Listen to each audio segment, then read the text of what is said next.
How's it going, everybody? I'm just here to go over What Are You So Afraid Of? An essay by Akiko Bush. So let's get into it. So right away, Akiko Bush, she hooks us in with her point of view on fear.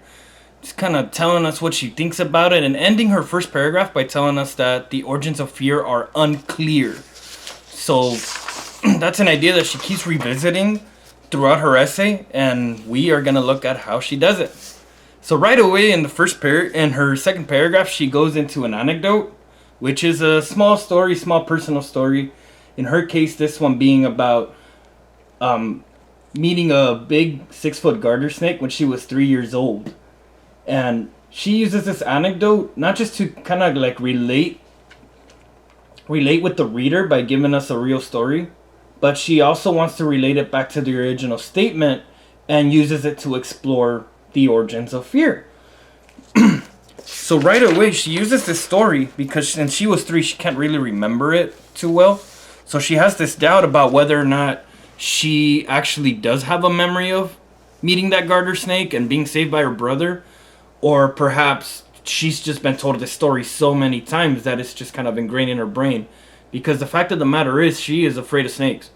As soon as she sees a snake, she freaks out. She just goes into panic mode, freezes and whatnot. And she's just trying to wonder why. You know, what's going on? Why am I so afraid of snakes? Is it genetic inheritance, perhaps? You know, our ancestors, you know, snakes are something that we've known for a long, long time to be dangerous. So she's thinking maybe it's just in my DNA.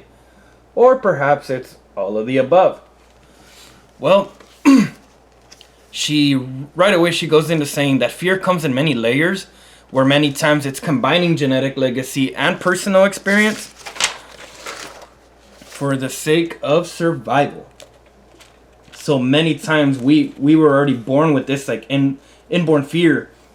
Born with an inborn fear, right? Born with this like intrinsic fear to certain things that our ancestors figured out were dangerous. Combine that with the stuff you've learned so far and you will survive. But here's the thing, it's not always rational though. Especially nowadays. She goes into that by saying that we often harbor an abiding anxiety for the wrong things. For example, anecdote number 2, right? This one's about her friend saying, you know, her friend had an experience growing up where she is afraid of broken glass. That is what brings fear into her. For some reason, she gets very pale, she freaks out. However, the fact that she smokes like a pack a day or whatever the number was doesn't do a thing. Where broken glass can't really hurt you like chain smoking can. Broken glass is very situational, but it just like frightens the bejesus out of her. Where chain smoking, if she really thought about it, you know, she's letting herself die pretty much from a habit, but she doesn't care about that. At least that's what Bush tells us. Very common situation, right? So that is where Akiko Bush goes into the concept of the real parade of horrors, which is a really cool name actually, for a list of seemingly very boring things. So the parade of horrors is things like these that actually dangerous, such as radical changes in the carbon cycle, the rate of species extinction, so taking care of the earth, killing animals, extreme weather, genetically modified food, stuff you put into your body, and institutional financial misconduct, racking up them bills. These are the things we should be afraid of according to her, but we are not. We're not. Because we are too busy being afraid of more phobic things, such as heights, public speaking, insects, and reptiles. Things that are not really dangerous. And what I mean by that, and what she means by that, is that these are very situational fears. You're not always going to face these kinds of dangers in the same way you're going to face these. This is the stuff we should be wary of versus this.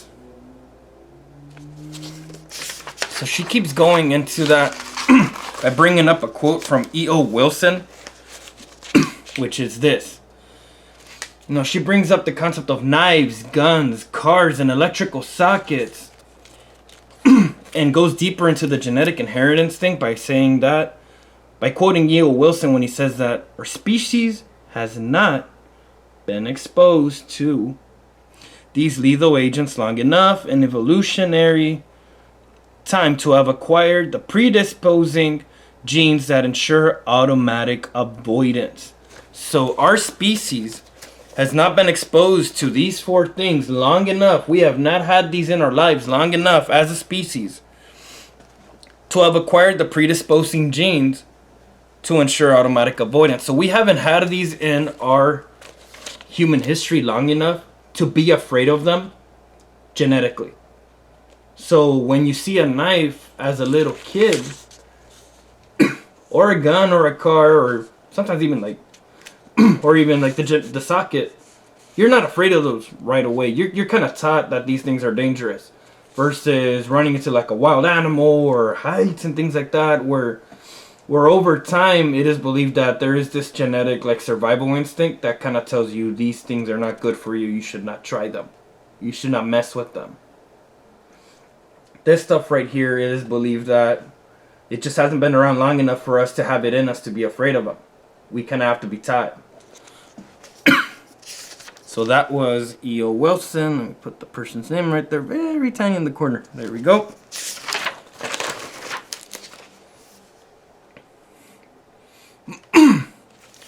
So she gives us another anecdote, paragraph 8, about how she goes down to her furnace, and the thing she's afraid of the most is running into like snakeskin. She just wonders about all the different snakes that can attack her, instead of thinking, you know what, that furnace and that oil thing are really costing me money. That's what I should be afraid of. No, there could be a snake that's not even poisonous, but freaks me out, right? That's her thing. Going back to the whole, fear is not always a rational thing. So the cool thing about her is at the very end of the essay, in paragraph 9, she kind of sums it all up together by giving us this quote right here, where she says that fear is simply an unpredictable rogue impulse, and all too often remains indifferent to the genuine threats around us. So fear basically doesn't care. Fear does what it wants, when it wants, and according to her, that is the scariest thing of all. It is unpredictable, it's kind of like a rebel impulse, and it just does what it wants. So you can always trace it back to these other four. Maybe I'm afraid because of a suppressed memory, because of a story, because it's in my DNA, all of the above. But at the end of the day, fear does whatever it wants. It does whatever it wants with you. And that is why that is the scariest thing behind this whole ordeal. So that's pretty much all I got. Just a quick little review of this essay. If you have any questions or need anything, you know where to find me. If you took this test already and didn't do so great, you can take it one more time. Hopefully this video helped. If you need anything else, you know where I'm at. Take care, stay safe, have a good one.